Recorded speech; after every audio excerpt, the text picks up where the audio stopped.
What's truly remarkable about the internet is its ability to connect people with very niche, shared experiences. Not only that, but it can provide the tools for people to further explore those experiences to the point of even gaining full closure, where it is no longer just a distant, faint memory lost to time.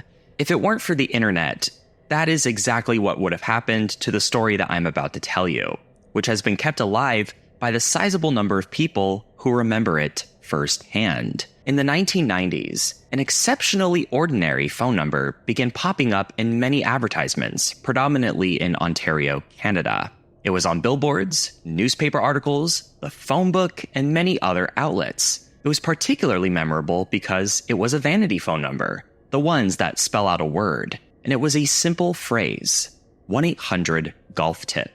If you thought that this was a phone number related to golfing, you would be wrong, as those who actually called it experienced something completely strange. The caller would hear deep breathing, followed by a man's voice counting to 10. This would occur on repeat indefinitely. Some accounts even state that after the number 10, you would occasionally hear what sounded like a loud siren or a woman screaming.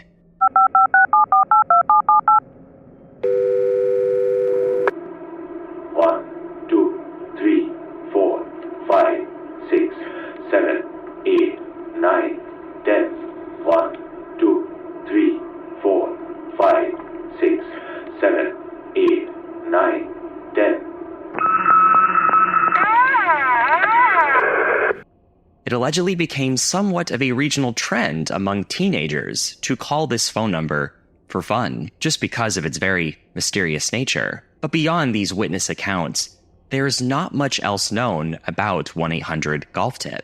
In fact, so little about this strange story has survived. There is even a website dedicated to basically asking, hey, does anyone else remember this? Was it even real? Since it first popped up back in the 90s, no one ever knew who this phone number belonged to or what its exact purpose even was, until now. Thanks to online sleuths and community-driven efforts, the 1-800-GOLF-TIP mystery may have finally been solved. Well, for the most part. Let's talk about toll-free numbers. They originated in the 1960s, and they completely revolutionized how we place phone calls, especially in commercial settings. Since phones were invented, each person had to pay for their respective share of the phone line they were using to make a call. This money would then go to a phone company providing the infrastructure to even make the phone call possible. The longer the distance a phone call has to go, the more expensive it gets per minute. In other words, calling your aunt who only lives a couple miles away is much cheaper than calling someone 1,000 miles away. Sounds pretty straightforward, right? But what if you are a huge business whose customers are all over the place? Obviously, customers are not going to want to call a number that could potentially be very far away just to ask some basic questions.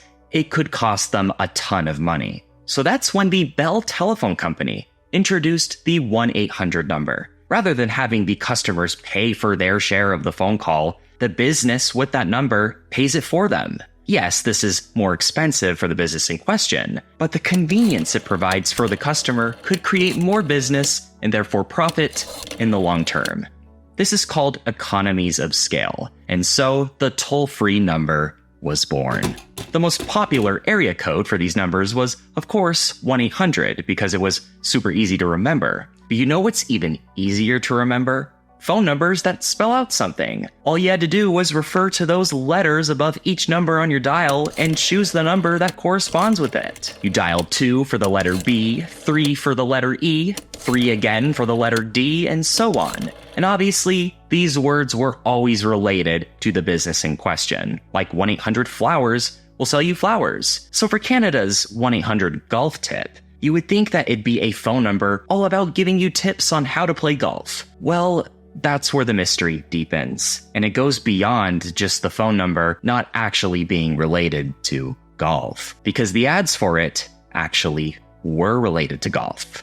I decided to search through many old newspaper ads, and sure enough, 1-800-GOLF-TIP does in fact show up as a hotline from the Professional Golf Association, with these ads dating from the early to mid-1990s, some of them even from the United States. So in that case, what on earth was the deal with these unrelated, strange phone calls? Well, the answer is really not all that exciting, but it does provide interesting insight into people's curiosity and just the kind of effect it can have. As you know, toll-free numbers can get expensive, especially if the company is paying a fixed cost for them, which they typically do. That means whether a company gets 12,000 phone calls a month or 12, they are going to pay the exact same amount of money. For whatever reason, it seems that the PGA decided to get rid of this phone number. Likely because the call volume was too low to make the expense worth it, or way too high and made it too expensive, specifically if they paid for the calls by the minute. So naturally, the number went out of service. And of course, the phone company that now owns full control of that phone number is going to put some kind of indication that it is no longer in practical use. This is usually done through a pre-recorded placeholder message. Because this isn't exactly something that is meant to be listened to, the person creating the message doesn't need to be super skilled or put a lot of effort into it. They can kind of just phone it in. See what I did there? So the idea of some guy just recording himself counting to 10 to place as the recording to this now inactive phone number isn't all that far-fetched. Of course, such a recording would play on a loop when the user stays on the phone for a long time. That sound that some people heard that sounded like a woman screaming, well, that really was just a siren noise. In fact, it was the default sound that the phone company would play when a phone was left off the hook for too long. This would certainly make sense since so many of the people who claim to have heard this said they heard it around the 10 to 12 minute mark. All the phone company sees is someone listening to an inactive phone number for long periods of time, and therefore sends out that signal. Landlines obviously still sound a bit muffled, even if the connection was pretty much constant. So the low frequency would make this siren sound resemble something like a human scream. And lastly, even when something goes out of service, it is not uncommon for the billboards to stay up for a considerable amount of time. And this would explain why people would find these ads, call the number, and get this strange recording as a response. In addition to the archived 1-800-GOLF tip ads, online users did further digging and found examples of other unrelated phone numbers that featured very similar recordings.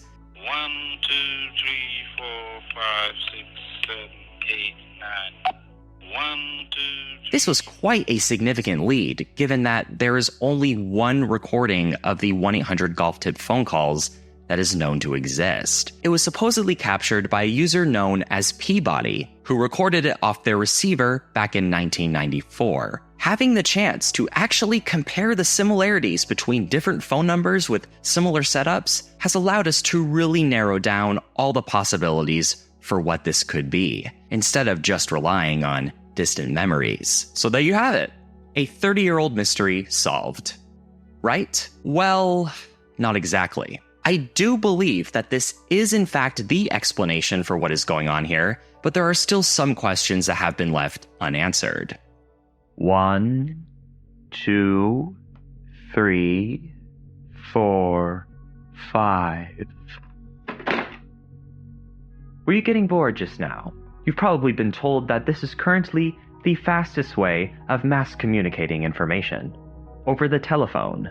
But what if I told you that that was quickly changing, and there was a much quicker, more radical way of having your voice heard potentially by thousands of people? Well, it's all thanks to the computer, and it's much easier than ever by Squarespace. Squarespace allows you to create something called a website that's not only professional looking, but can be done all in one place. If you're not a web designer and don't know where to start, don't sweat it. Their tool, called Design Intelligence, combines your needs with the most popular design trends to provide you a web page that's unique to you. And if you want to make your own changes to it, you can even do that as well. And as soon as you're done, all you have to do is create a Squarespace domain name, and now the entire world can access it. Stellar! But as long as we're in a capitalist society, Don't let all that economic opportunity go to waste, man. With Squarespace's payment portal, you can even sell things on your website with a variety of payment options for your viewers. Instead of being dazed and confused, you can be enlightened and informed by hopping onto squarespace.com and starting your free trial, and then heading to squarespace.com/nationsquid to get 10% off your purchase of a website or domain name. I got a skitty for now, but it is what it is. Later days, Squarespace.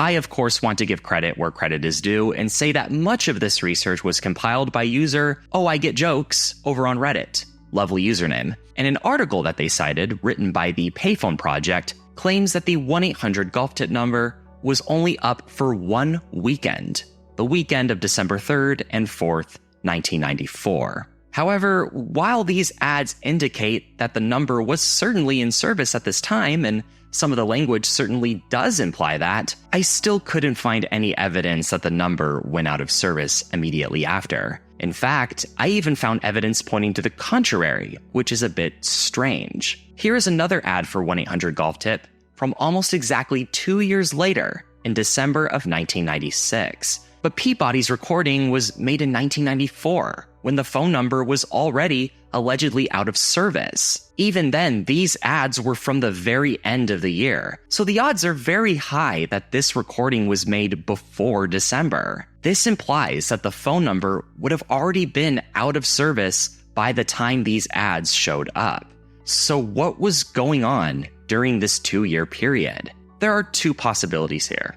The first being that the PGA may have just continuously been turning service on and off for this phone number, and perhaps this is true. It would explain the language here saying that the service was available today and Sunday. It is possible it could have just been one of those annual events that only happen on one weekend. Though this doesn't explain the pre-internet novelty that this phone number supposedly already had at this time among local teenagers, who were calling the phone number specifically because it was weird. It is possible that they would have seen these newspaper ads and seen that it was just a regular old phone number. But like we discussed earlier, it is also possible that they could have just seen these ads after they were already long posted and no longer relevant, and therefore the number was out of order. The second, arguably much simpler possibility is that our online researchers just got their dates incorrect, which is understandable for a hardly documented story from over 30 years ago. The other question is,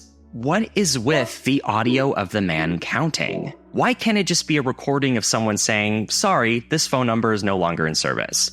I couldn't find anything on Google about this, but if I had to guess, it would be that it's something to do with data preservation, both in terms of transmission and clarity. A lot of landline phones in the 90s didn't really have a timer on them to count the duration of the call. So someone counting to 10 could be an easier way to measure out how long a test phone call is and make sure that all the data went through successfully. Again, this is just a guess of mine. Though I think the more likely explanation is that saying the words 1, 2, 3 allows for all necessary sound frequencies to be properly tested. My guess is it's kind of like the sound version of the quick brown fox jumps over the lazy dog, or the Indian head test pattern. It is designed to evaluate all possible outcomes of a specified medium to ensure that it operates at peak efficiency. In fact, the whole check 1, 2, 3 thing has been a practice since microphones have been invented.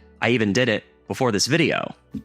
I actually reached out to AT&T 2 different times about this entire situation since I started working on this video, but I have yet to hear back from them as of right now. But who knows, they could always reach out later. But until then, this is all just speculation. At this point, 1-800-GOLF tip is kind of like that puzzle that you only need 5 pieces left to complete. You can make out what the picture is, but it technically isn't finished yet. But the fact that there is such little information about this very strange, borderline creepy, distant memory that a considerably large number of people share only works in its favor. People like a good mystery, so much so that it has even created a monetary incentive specifically in the phone market. A few years ago, a super brilliant phone scam was going around that had a similar vibe to the 1-800-GOLF tip story. A bunch of toll-free numbers started receiving phone calls from stolen phone numbers that would just play weird, cryptic sounds. These sounds included a train siren, strange melodies, bell towers,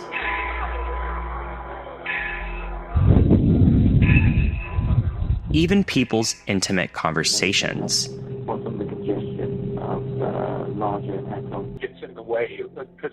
One woman from New Jersey was receiving hundreds of these phone calls. This is a phenomenon known as phantom calling, a term coined by Alex Goldman and PJ Vogt of the Reply All podcast. And through communication with the FBI, they were able to figure out what was going on.